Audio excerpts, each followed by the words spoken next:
Lumustay umano ng halos ₱1,000,000 ang Pangulong Arroyo at kanyang entourage para lamang sa isang hapunan sa New York City.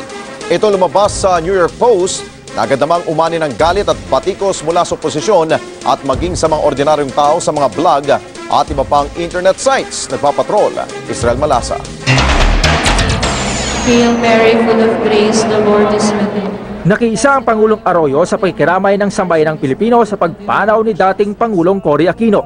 Habang nasa state visit sa US, nag-alay din sila ng panalangin para sa icon ng demokrasya. Dali-dali rin siyang umuwi at dumalaw sa burol sa Manila Cathedral.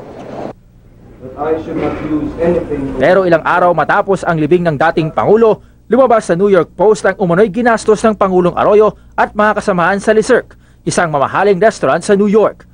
Umorder daw ng katakot-takot na pagkain ng presidential entourage na nagkakalaga ng $20,000 o 960,000 pesos. Lumabas din sa mga blog ang mga in-order ng grupo, mula sa chef's tasting menu na nasa $4,500 o 214,000 pesos hanggang sa mamahaling champagne na nagkakalaga ng